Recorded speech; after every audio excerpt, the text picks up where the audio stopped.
Hey, Chan, good morning to you. Wanted to ask about what burden of the 6 sacks, what burden of the responsibility do you think the quarterback has in some of those? And what is Tua being told in general about not holding the ball? There's a fine line in there. Sometimes you can hold it longer than you should, and it's easy to say, "Oh, you should have thrown it." But he's seeing things and he's looking for things, and part of that's on receivers. We got to do a better job of getting open at times and beating coverage. I got to do a better job of calling plays where he doesn't have to stand there and hold it, waiting for the guys to get down the field. So it's a combination. Sometimes it's missed blocks or poor technique. It's bad calls. It's him standing there and trying to see everything and figure it out. And we just got to get better overall with that whole process. It hadn't been an issue. So this week was the first time it really was an issue. And hopefully we learn from that and we don't let that become an issue anymore. Adam? It seemed the Broncos had a kind of a pretty good key on your tendencies this past week. When they came into a game plan to effectively shut you down early, what adjustments did you make, and were those adjustments enough?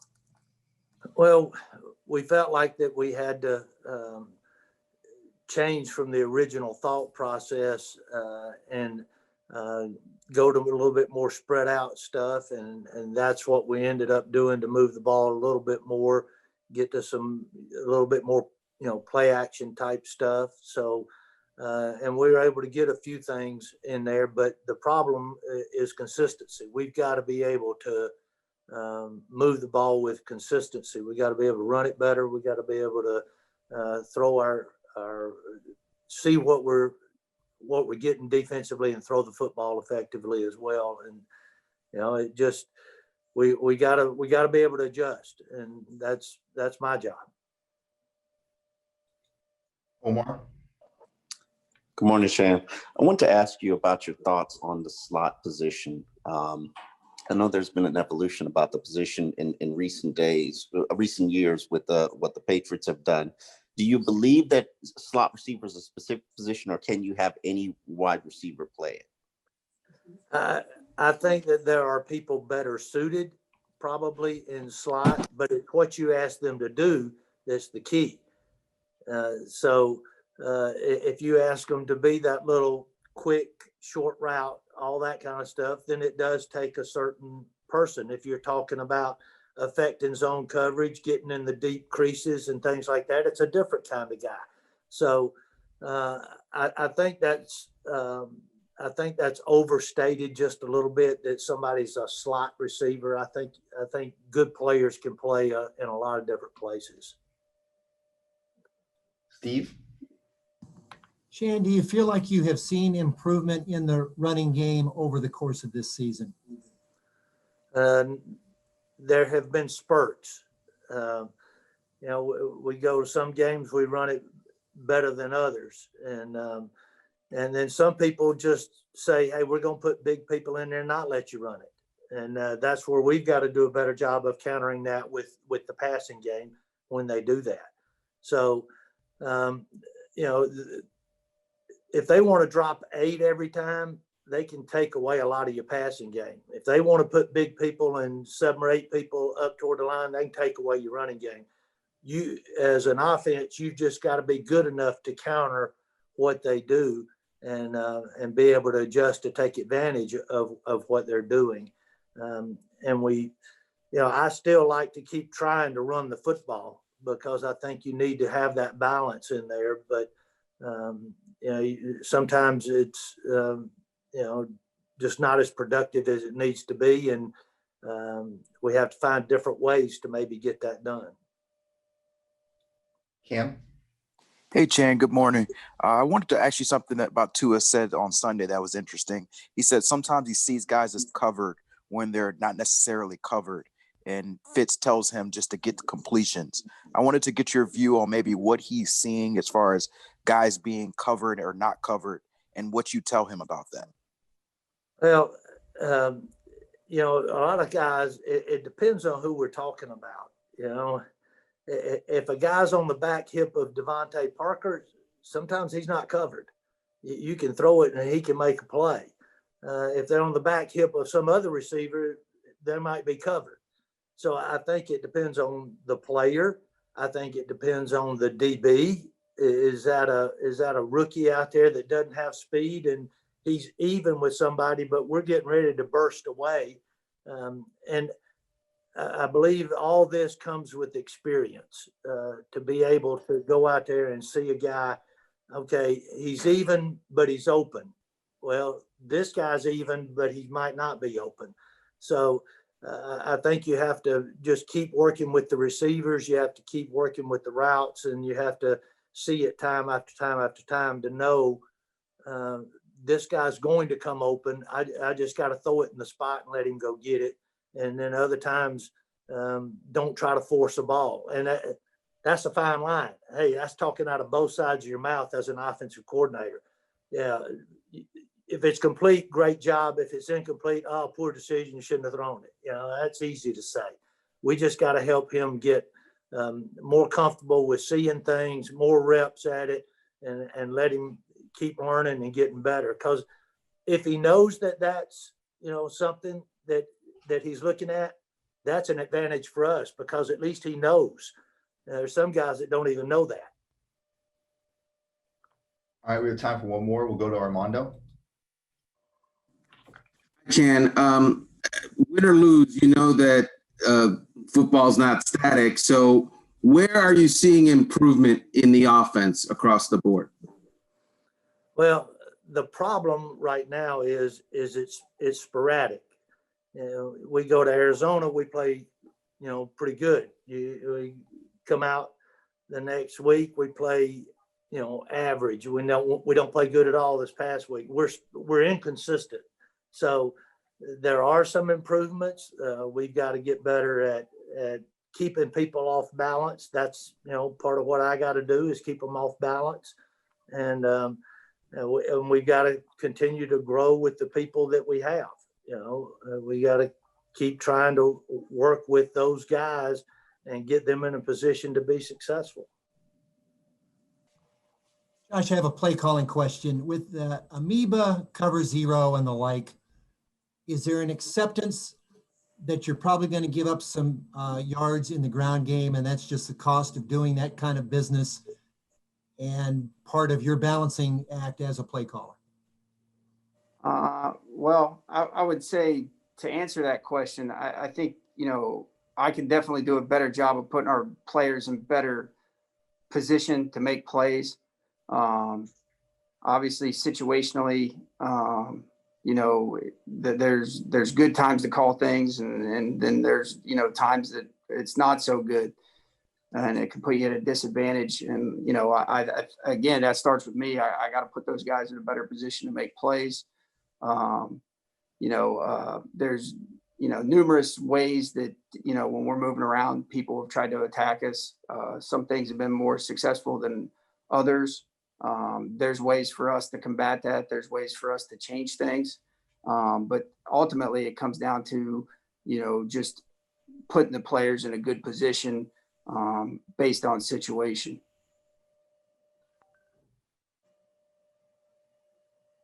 Travis.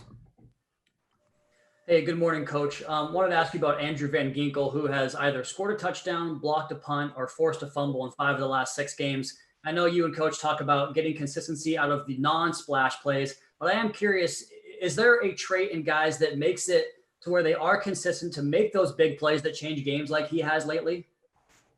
Well, I think with Andrew in particular, I think one thing that shows up with him is his work ethic. I think his effort on the field to finish plays. One, he's putting himself in good position, and 2, he's finishing plays. And I think that's a carryover from the time he puts in the classroom, the time he puts in a practice, and how hard he practices. And I think he's seeing some results with that. Armando. Morning, Josh. So Morning. Vic Fangio was talking about their sweeps, and he said that the reason that they look like Green Bay Packers sweeps a little bit is because the Dolphins run fronts that are from the 1960s. And so I'm wondering if that rings true, and if so, what's the genesis of that? How do you combat that also? Again, I think it goes back to kind of Steve's question. I mean, I think we do numerous different things. We're very multiple with our fronts. You know, I would say, you know, a lot of the plays that we saw, you know, it's not like they're unfamiliar. I mean, we saw some of the San Francisco ran some of the same plays.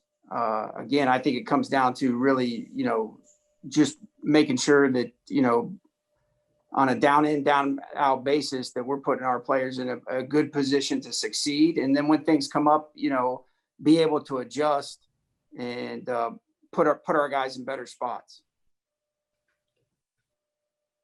Safid. Hey, Coach, I wanted to ask you about Anthony Campanelli. Obviously, he took on a bigger role on the defense with some coaches being out the last couple of weeks. How have you seen him kind of progress as a coach this season, and what's it been like working with him? I have nothing but good things to say about Coach Campanelli. He's an extremely hard worker. He's been very involved since he got here. He comes in every day, you know, comes in early, stays late, cares about his players, cares about his craft, cares about his profession. You're going to get the same guy day in and day out. He's a tremendous human being as well. So it's really been a joy for me, one, to get to know him, and two, to be around him on a daily basis. Joe. Hey, Josh, good morning to you. I wanted to ask you, you know, since he's gotten here, he's had a hand, a groin, a foot, a hip. To me, he doesn't look like the typical Kyle Van Noy that we've seen, particularly in this last game against the run. What's your assessment of what we're seeing from Kyle? How is he playing, particularly against the run? Well, I think Kyle's been productive for us this year. And like I would say for all of our players, again, I've got to do a better job of putting these guys in position to make plays. And I would say Kyle has had production for us. He's made some big plays for us this year. I know he's going to work hard, and not just particular to Kyle, you know, the things that our players are going to focus on, you know, whether it's after a win or a loss. I mean, they're going to focus on their fundamentals, their techniques, and they're all going to work hard to improve those. And, you know, and the guys that, you know, that we put out there, we have a lot of confidence in them. And like I said, you know, for me, you know, we've got to do a better job of adjusting, putting our players in a position so they can succeed. Hal. Hi, Josh. I wanted to ask you about your cornerbacks. Two highly regarded corners, one of whom has been in the lead or tied for the league lead in interceptions pretty much all year, and the other one who hasn't had an interception in a few years now. What do you make of that stat? Well, I mean, it's always good when you can turn the ball over. I think as a DB, what you look at is, you know, are you giving up completions? When are you giving up completions? Are they on, you know, third down? Is it in 2 minutes? Is it in the red area? I think when you're a cover guy and, you know, you go through a game and you don't give up a third down completion, you don't give up any in 2 minutes, you don't give up any in red area, you have no mental errors in the game. You make all the tackles that you're asked to make. I mean, I think that's a complete game. I know sometimes, you know, that the interceptions that they'll get the headlines, but you can have, you know, you could have one interception in a game on a tipped ball and really not play a very good game, you know. And you know, and fortunately for us, you know, I think both of our guys that are out there, you know, they've done a good job against receivers when we've asked them to do that in man coverage. You know, sometimes we get interceptions, sometimes we don't. But again, I mean, what you're trying to do is limit completions. And, you know, I think, we'll always take interceptions, but I mean, you can play a really good game and have no interceptions too as well. All right, one more question, Cam. Hey, Josh, if I could ask a two-parter on your amoeba defense, I know you talked about it a little bit earlier. Flo talked about creativity and kind of credited you with being creative and coming up with that. I wanted to ask maybe what the genesis of that was, and two, the confusion. We've heard offenses talk about being confused on the line. Is that the main goal that you're trying to achieve there, creating confusion? Well, again, and I think it goes kind of back to Armando's question. I would say that, like the game's been around for a while. I don't think anybody's reinventing anything. So whether they think it's a a run from the 60s, a front from the 60s, it's all been done before. And I think, and to answer your question, Cam, I would say that, we're always trying to put stress on the offensive line, the quarterback. And, if we can do that with variations in fronts, if we can do that with movement, and again, I think if you do the same thing over and over again, obviously, sooner or later, people are going to catch on to that. And that's like, it's from a play caller, from a football coach, it's all basically a reoccurring cycle. So, whether it's the power run game, whether it's the K gun, I mean, whatever you want to call it, whatever any defense or offense is, bear front, it's all been done before. And I think ultimately what you're trying to do is you're trying to put your players with what you have available to you in position to make plays, and you're trying to attack your opponent based off things that they do. So I think that's kind of, and that's a week to week approach. And then, like things that come up in the game that, we just have to be ready to adjust, because you have to prepare for the unseen too, as well. Hi, Danny. Clayton seemed to have a good game last week, involved in many things. How helpful has he been to you in special teams since the early season injury? Very, very big getting him back. We had high expectations when we brought him in. Unfortunately had the injury. Missed the first several weeks of the season, and now really trying to pick up to where we thought he would be and really hitting his stride, as you said, part of several tackles, couple assists, and really played a good overall game on Sunday.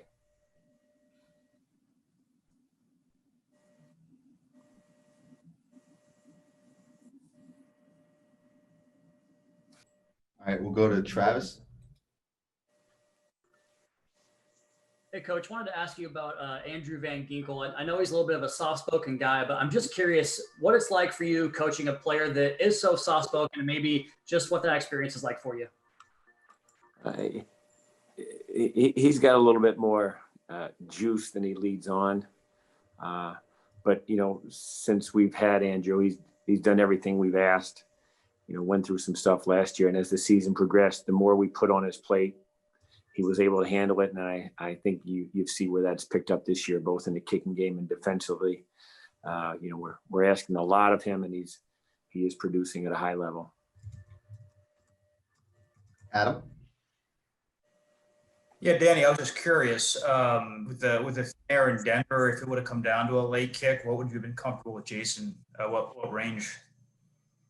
Yeah, again, we always, we pregame, you feel good from 60, and end of the game, whatever it takes, I don't know what it would have been.